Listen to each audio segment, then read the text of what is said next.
Take two.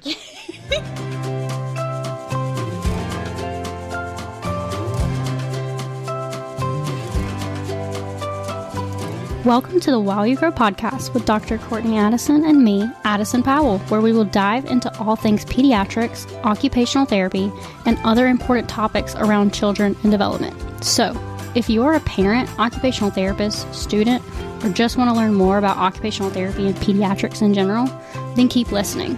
For more information on the podcast and to follow us on social media, take a look in the show notes. Let's get started. All right, welcome to the While You Grow podcast. A little different today. We're on Zoom, and it's just me today, Addison, and our guest speaker today is Tiffany. Hi everyone. So Tiffany, if you will, just introduce yourself a little bit to the listeners and explain what you do. Awesome. Sure. Okay, so I am Tiffany Antonio. I am the owner of Peaceful Partner Nights.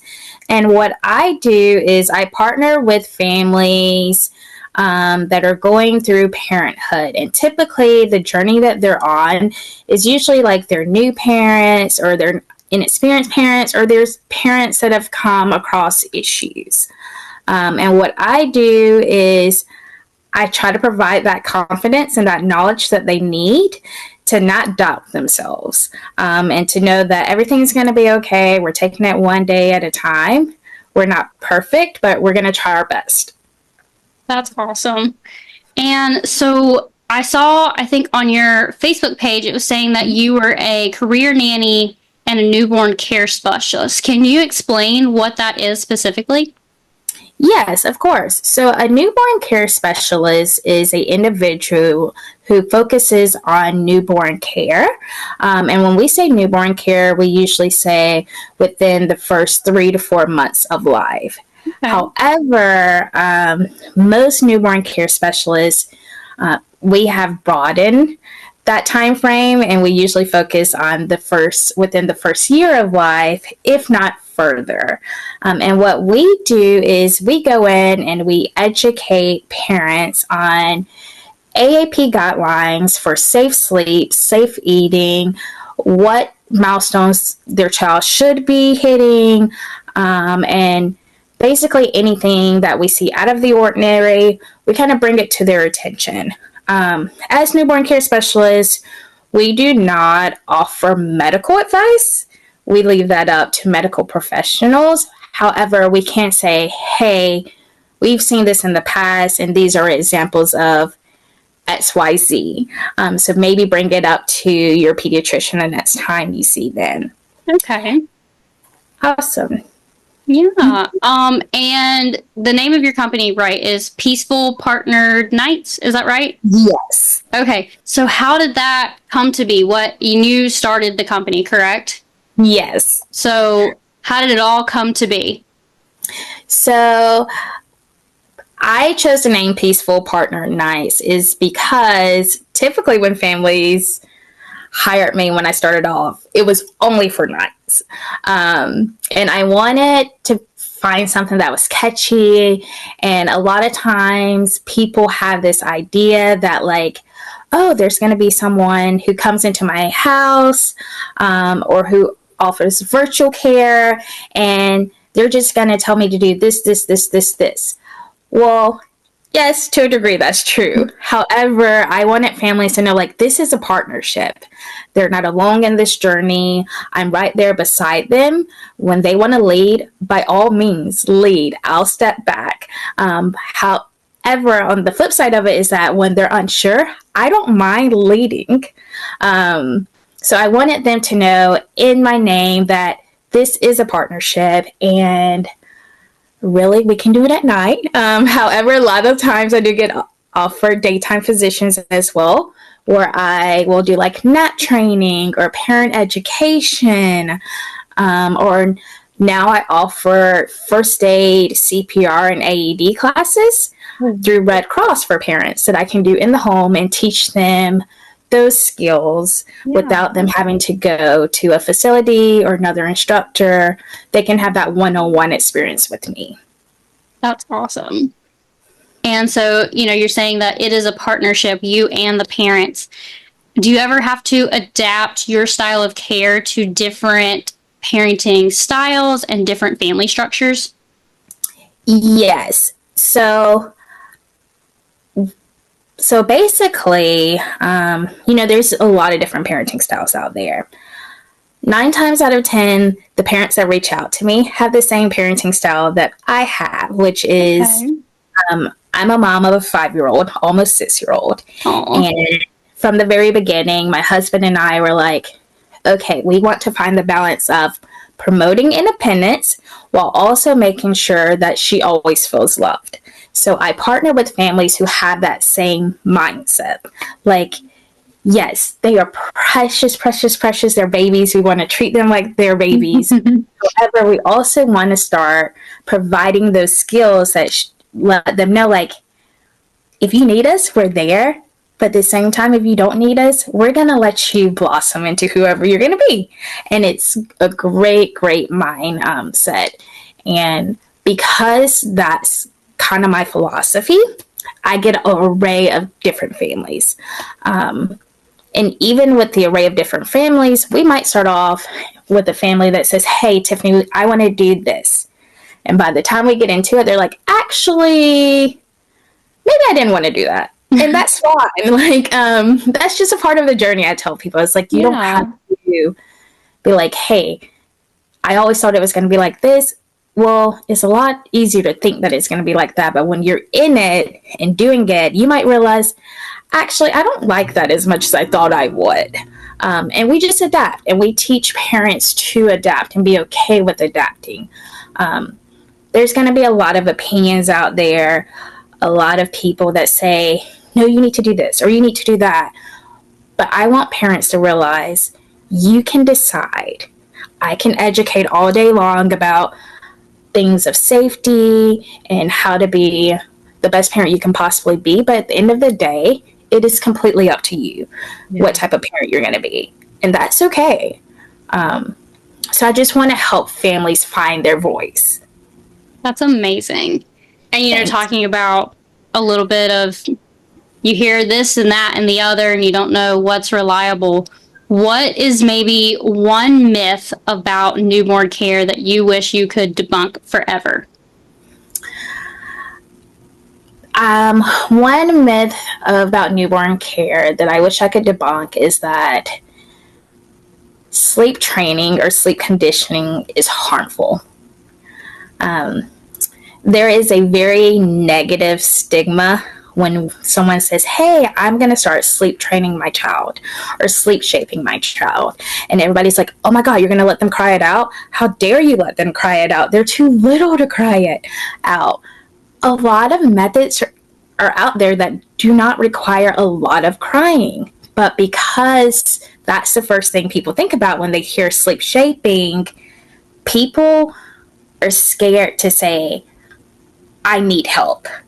I want to have a better schedule for my child. I want my child to be well rested. I want to be well rested so I can be the best parent I can be for my child. So they just instead struggle. Like they struggle until their child just hopefully gets it, or maybe they'll go to their pediatrician and they'll say, this is what's happening. Any advice? And typically pediatricians will say, it's time to sleep train. But they're scared to share that information with other people because there's just such a negative stigma. So I want people to realize that if you hear someone say that they're sleep training or sleep shaping their child, it can mean an array of things. As a newborn care specialist, there are tons of kids, tons of infants that I start with from the day they come home from the hospital or the day that I get there, because some of my parents just had to do home births. And from that very first day, we start sleep shaping.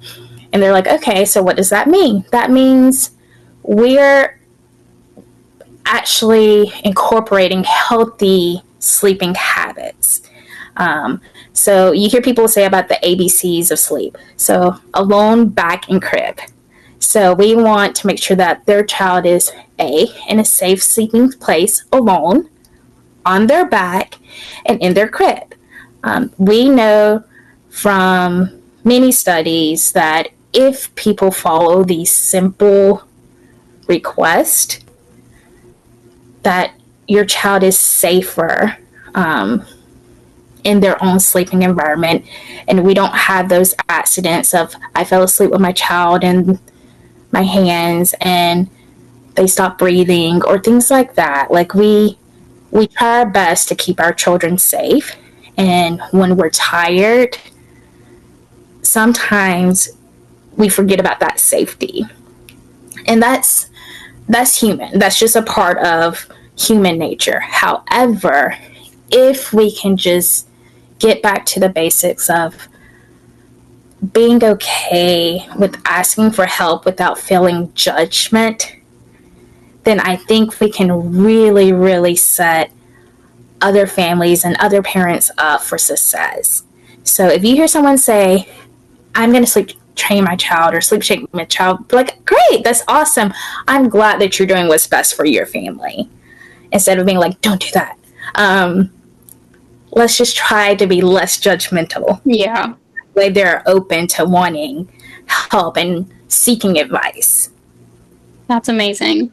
And I guess, I feel like you've kind of already answered this question, but, there are obviously maybe some best practices, but like you said, it's not black and white. There is an in-between, and you pick up and you do things, and probably what you tell all families is do, like what you literally just said, do what's best for your family. And yes. You also talked about, that sleep training and building those routine and habits. Are there other routine and habits that you recommend to families as soon as they get their newborn home? Any helpful routines or habits that you think are helpful for families with newborns? Yes. So another habit and routine that I would suggest parents to do is get yourself a notebook or get yourself an app that will allow you to track data. Your child is not a statistic. They're not just data. However, it does give you insight as well as your pediatrician insight to what's going on from a day-to-day basis. So the things we want to track is what time did he or she wake up? How much did they eat? And that's hard to tell, if you're breastfeeding. So you just say they breastfed for X amount of minutes. We just don't know how much babies that breastfeed get unless we do weighted feeds. And that's a whole nother topic that we would be here all day talking about.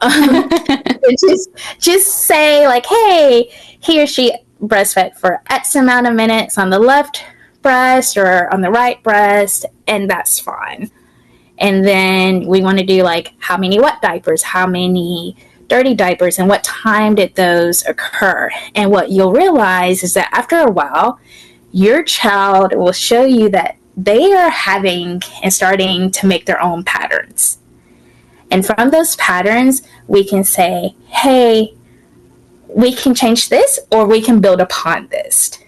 And that's really, really cool and insightful, especially when you can go to the pediatrician and say, this is what's happening. What do you think? Or you can reach out to a newborn care specialist like myself, and you can say, my child is sleeping this time, and they're eating this amount of food. However, we're running into this problem or this problem.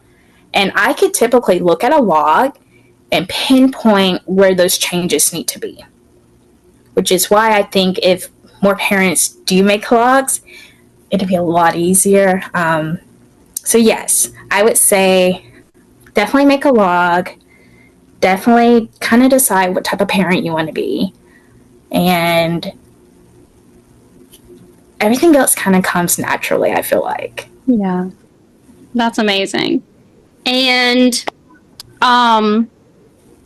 you provide obviously this in-home service and care. Do you also provide your families with other tools and resources that maybe you have made yourself, or other sources that are also very good, reliable sources for families to get information from?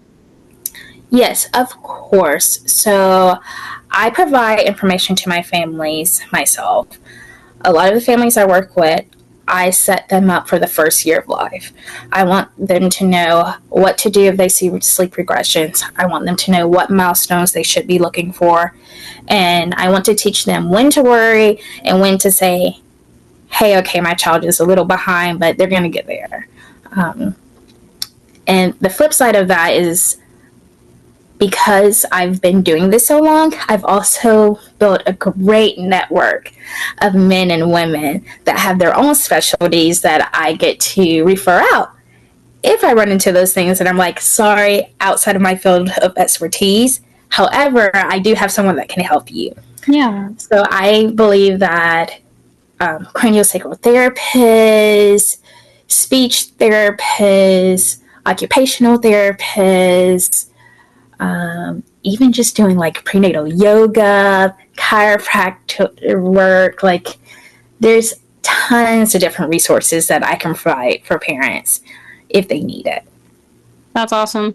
And you went right into it. So I honestly don't even know if I don't know how much you were told, but this podcast is I started it with my professor, and I'm an occupational therapy student at Presbyterian College. And so that was kind of leading into my next question, like how often do you interact with other like therapy services like OT, speech, and physical therapy? I interact with them quite a bit. It really just depends on the child and the age of the child. Because a lot of my contracts are short-term contracts, depending on when the parent reaches out to me, I may only get to interact with the most I would say I would interact is like occupational therapists, craniosacral therapists, and chiropractors. Mm-hmm. And I'm trying to think of anything else that would be, if any other advice that you have for parents that have a newborn and I'll also put your contact information as long as you allow. That way, if we have any listeners that want to come to you for help, they can do that. But yeah, any other advice that you would want to give to parents? Of course. So my main advice I give to all parents is basically, if you think you're going to be the perfect family and perfect parent, don't. Just don't think it. You're going to stress yourself out thinking that you have to do everything perfect. I can assure you, your parents or grandparents or adoptive parents or caregivers, they did not do everything perfect. And guess what? You're here and now you've started your own family. Yeah. And that's okay. I want people to realize we're not meant to be perfect humans. We're meant to be loving and caring humans and try our best. So my main advice is to enjoy it. Enjoy those, sorry, I'll do better next time moments. And just really bask in this new journey and build your village. There's tons of people out there that want to help you, who care about you, who's rooting for you. So reach out and ask for help if you need it. And if you don't need it, don't be afraid to tell people, thanks, but no thanks. I got this. And that's totally fine as well. Just learn how to find your voice. And I think you're going to do great. You've already started the process, so you're going to be great at this. That's awesome. That is absolute beautiful advice, and I will definitely take it. I don't have kids of my own right now, but I definitely will take that with me when I do start having children. But yeah, I just want to thank you again so much for coming on here and speaking with me. And I guess we'll close out unless you have anything else you want our listeners to know. No, I think that's all. All right. Well, again, Tiffany, thank you so much. I've enjoyed having you on the podcast, and it was a little different today because, like I said, I'm by myself. So this is the first time I've done it by myself. So hopefully it wasn't too bad, but you did great. You did great. You did as well. You have an amazing podcast voice. Thank you. amazing advice for parents, and it's something that's definitely needed and a good resource for parents, especially everywhere. But yes. All right. So thank you and bye. Bye. Thanks for listening to the While You Grow podcast. If you learned something on this episode, please like, share, and comment. Join us next time as we dive into all things pediatrics, occupational therapy, and other important topics around children and development.